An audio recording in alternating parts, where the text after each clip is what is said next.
Shalom adik-adik, selamat pagi. Apa kabar hari ini? Harap kita semua dalam keadaan yang baik ya. Jangan lupa untuk terus makan makanan yang bergizi, istirahat yang cukup, olahraga juga yang teratur, dan terlebih lagi kita juga harus menaati setiap protokol kesehatan ya adik-adik ya. Nah, hari ini Lose Ika akan menemani adik-adik semuanya di dalam renungan harian sekolah minggu GKTB. Tapi sebelum kita merenungkan kebenaran firman Tuhan, mari kita berdoa. Tuhan Yesus, terima kasih untuk hari ini. Tuhan menolong kami dan memimpin kami. Kami semuanya sudah bangun dengan kekuatan dan kesehatan yang baru. Terima kasih untuk penyertaan-Mu di sepanjang istirahat kami pada malam hari. Dan pagi hari ini kami mau merenungkan kebenaran firman-Mu. Tuhan tolong kami supaya kami mengerti, memahami, dan melakukan firman Tuhan di dalam kehidupan kami sepanjang hari ini. Dalam nama Tuhan Yesus Kristus kami sudah berdoa. Amin. Nah, adik-adik, hari ini kita akan bersama-sama merenungkan bagian dari firman Tuhan yang terambil dalam kitab Efesus, pasalnya yang keempat, ayat yang ke-20 sampai yang ke-22. Tetapi kamu bukan demikian, kamu telah belajar mengenal Kristus. Karena kamu telah mendengar tentang Dia dan menerima pengajaran di dalam Dia menurut kebenaran yang nyata dalam Yesus, yaitu bahwa kamu berhubung dengan kehidupan kamu yang dahulu harus menanggalkan manusia lama yang menemui kebinasaannya oleh nafsunya yang menyesat. Nah, adik-adik, tema untuk renungan hari ini yaitu hidup sebagai manusia baru bagian yang kedua. Kalau beberapa waktu lalu kita sudah belajar hidup sebagai manusia baru bagian yang pertama, hari ini kita akan belajar bersama-sama hidup sebagai manusia baru bagian yang kedua. Nah, adik-adik yang terkasih, pada ayat ini Rasul Paulus memberikan sebuah nasihat supaya hati dan hidup orang-orang Kristen itu murni dan kudus. Lalu nasihat-nasihat Paulus atau nasihat-nasihat Rasul Paulus yang diberikan adalah yang pertama, yaitu jangan hidup lagi sama seperti orang yang tidak mengenal Allah. Jangan hidup lagi sama seperti orang yang tidak mengenal Allah. Nah, adik-adik, jangan lagi hidup dan bertingkah laku seperti orang-orang kafir yang dipimpin oleh pikiran yang memikirkan perkara-perkara yang sia-sia, yaitu berhala dan juga harta duniawi.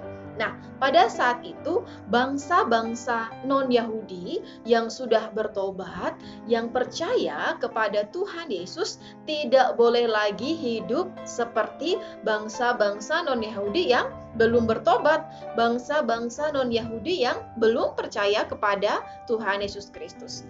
Orang-orang Kristen pada saat itu tidak boleh lagi hidup dengan pikiran yang sia-sia, yaitu hidup memikirkan berhala dan juga harta duniawi. Dan yang kedua, yang menjadi nasihat Rasul Paulus, yaitu harus meninggalkan manusia lama. Harus meninggalkan manusia lama. Adik-adik, manusia lama itu harus ditinggalkan. Yaitu apa saja sih? Sifat-sifat, karakter-karakter yang tidak sesuai dengan kehendak Tuhan.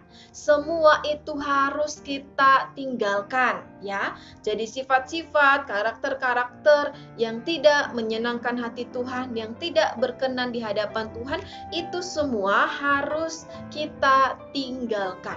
Bahkan segala kecenderungan kita dan keinginan yang dapat membuat kita berdosa juga harus kita tinggalkan. Jika kita memiliki keinginan dan itu membuat kita berdosa, harus kita tinggalkan.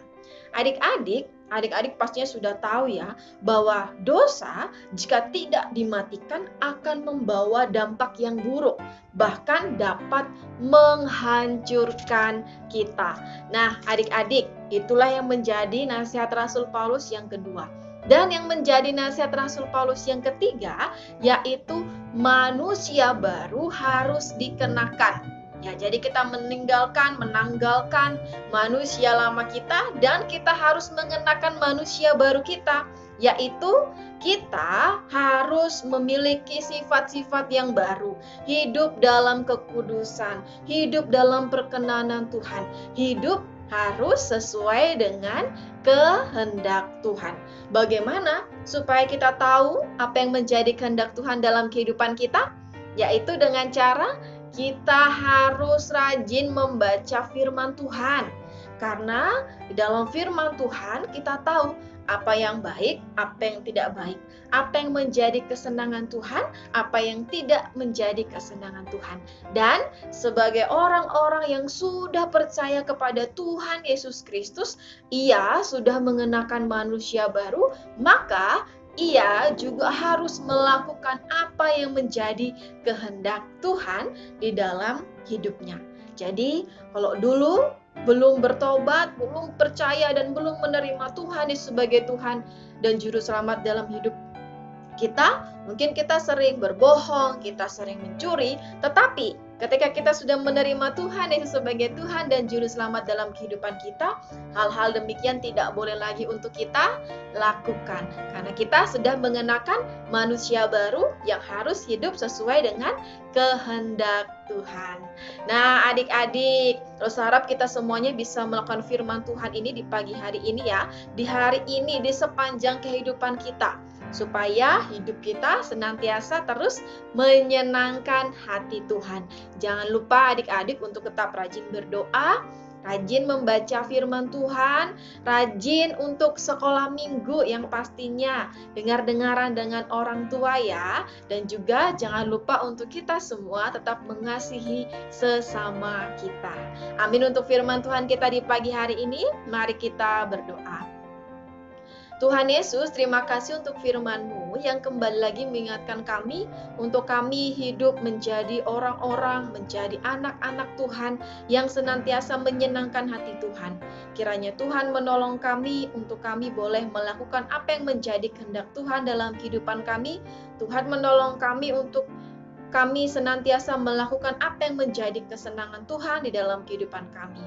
Terima kasih ya Tuhan Yesus, sekalipun kami semuanya masih kecil, tapi kami percaya bahwa kami dapat melakukan apa yang menjadi kehendak Tuhan dalam kehidupan kami. Dalam nama Tuhan Yesus Kristus kami sudah berdoa. Amin. Nah, adik-adik, sekian dulu renungan firman Tuhan kita hari ini ya. Sampai ketemu hari Senin. Dadah.